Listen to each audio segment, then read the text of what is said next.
आपको मैं यही याद दिलाना चाहता हूं कि आज़ादी जो है ना, वो कोई मोबाइल का रिचार्ज नहीं है कि 799 में रिचार्ज करा लीजिएगा और रात को कहिएगा आई लव यू, कैसी हो, खाली। ये इतना आसान नहीं है। सुभाष चंद्र बोस आज़ादी के आंदोलन के दौरान बोले थे कि तुम मुझे खून दो, मैं तुम्हें आज़ादी दूंगा। ये नेताजी सुभाष चंद्र बोस का कथन है। आजकल जुमला जी जो हैं वो गद्दी पे बैठे हुए हैं, और जुमला जी की नीति क्या है कि तुम मुझे चंदा दो, मैं तुम्हें धंधा दूंगा। तुम मुझे चुनाव में हेलीकॉप्टर दो, मैं तुमको एयरपोर्ट दे दूंगा, मैं तुमको रेलवे दे दूंगा, मैं तुमको बंदरगाह दे दूंगा। यह खेल हमको समझना पड़ेगा। यह खेल हमको समझना पड़ेगा कि हम सब लोग टैक्स देते हैं।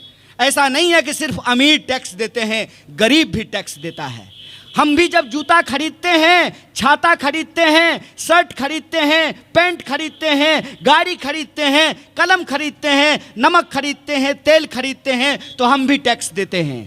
टैक्स लेंगे हमारा और कर्जा माफ करेंगे अपने दोस्त का। तो मेरा सीधा सवाल यही है कि अगर इस देश के अमीरों का कर्जा माफ किया जा सकता है तो इस देश के किसानों का भी कर्जा माफ करना पड़ेगा। यह कान खोल करके सुन लो, ये कान खोल करके सुन लो कि अगर तमाम तरह की सुविधाएं नेताओं को मिल सकती है तो इस देश के गरीब जनता को भी अधिकार देना पड़ेगा।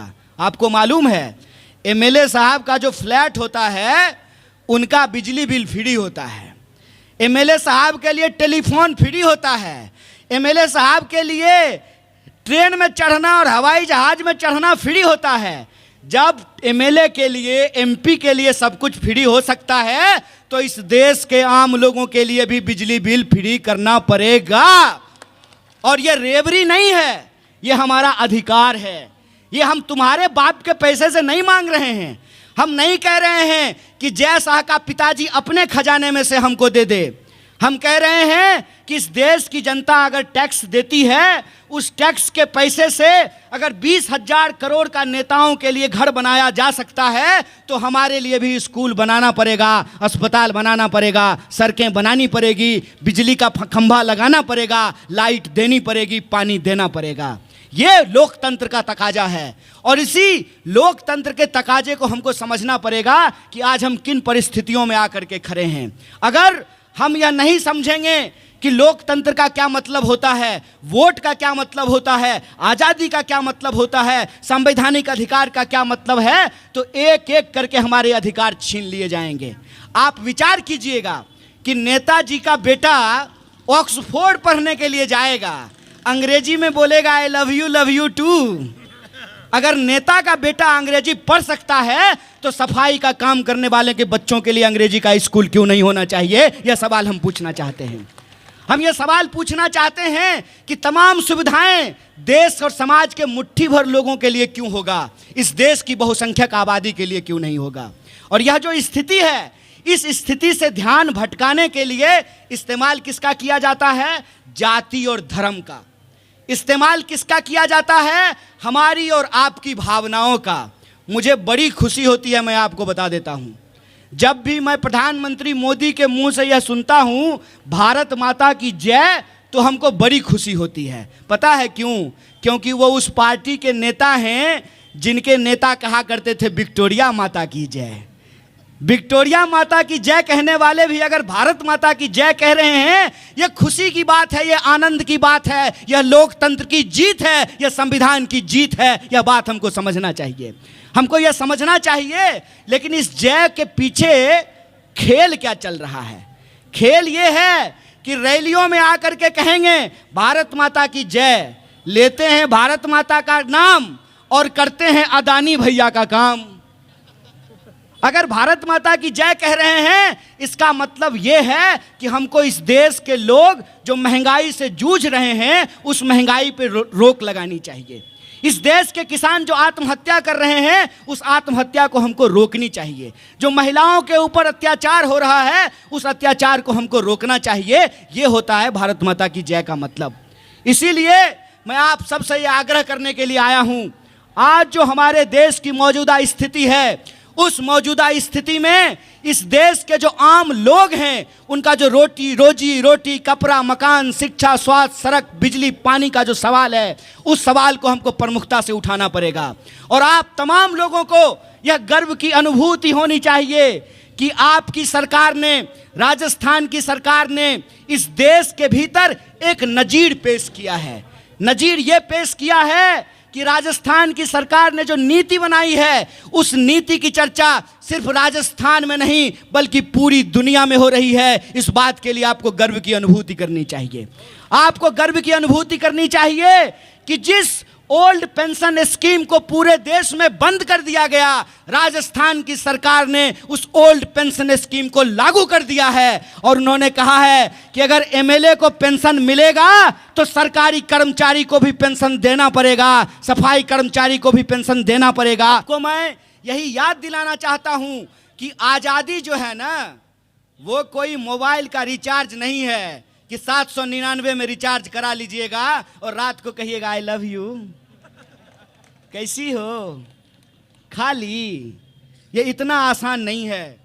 इस देश के इतिहास को उठा करके देखिए कि लोगों को बराबरी के बैठने का अधिकार नहीं है, सोचने का अधिकार नहीं है, पढ़ने का अधिकार नहीं है, नौकरी का अधिकार नहीं है। और जो कानून हमको सुरक्षा देती थी, उस कानून को भी बदलने की कोशिश की गई।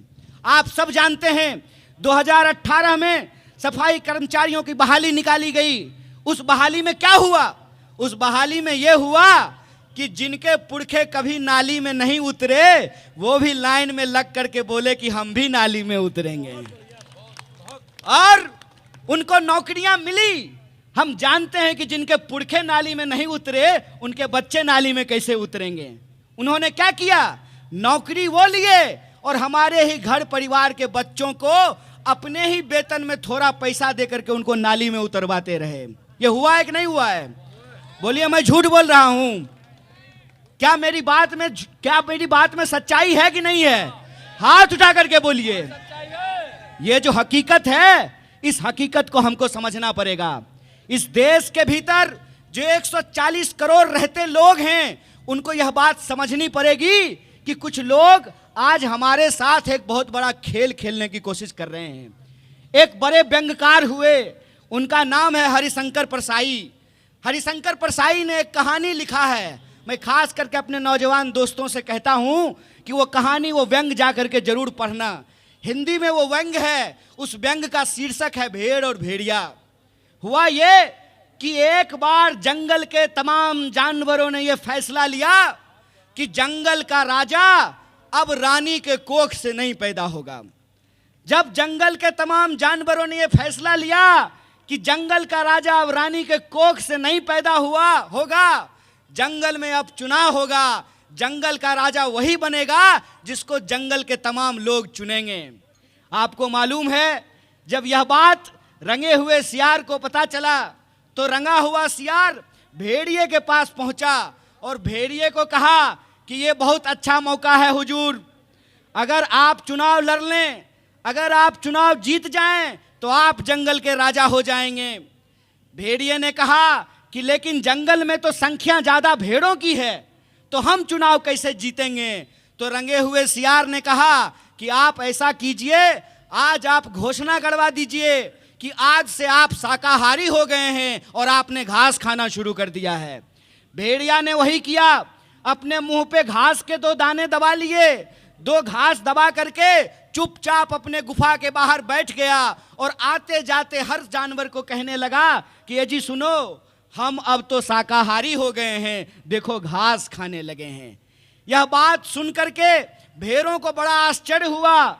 उनको लगा कि भेड़िए भी शाकाहारी हो गए हैं तो इसको राजा चुनने में कोई दिक्कत नहीं है, और भेड़ों ने भेड़िए को अपना राजा चुन लिया। भेड़िया जब राजा हो गया तो उसने पहला कानून पास किया कि सुबह सुबह भेड़ के एक बच्चे को, मुलायम बच्चे को मैं नाश्ते में खाऊंगा। उसने ऐसा कानून पास किया। आपको लोकतंत्र की इस ताकत को इस व्यंग से समझना चाहिए कि इस देश में रहने वाले जो 140 करोड़ लोग हैं, उनकी वस्तु स्थिति क्या है। उनकी वस्तु स्थिति यह है कि सरकार दावा करती है, सरकार दावा करती है कि हमारी अर्थव्यवस्था दुनिया की सबसे मजबूत अर्थव्यवस्था बनने वाली है। अगर हमारी अर्थव्यवस्था दुनिया की सबसे मजबूत अर्थव्यवस्था बनने वाली है और प्रधानमंत्री के सबसे करीबी दोस्त दुनिया के सबसे अमीर पूंजीपति अगर बनने वाले हैं, तो वो 80 करोड़ लोग कौन हैं जो 5 किलो अनाज के लिए लाइनों में लगे हुए हैं? यह सवाल मैं पूछना चाहता हूं। यह खेल हमको समझना पड़ेगा कि इस देश के भीतर जो 1% लोग हैं, 100 में से 1, उनके पास 99% संपत्ति है। मतलब वोट हमारा लेंगे, अधिकार हमारा लेंगे, शक्ति हमारा लेंगे और खजाना अपने दोस्त का भरेंगे। यह खेल हमको समझना पड़ेगा।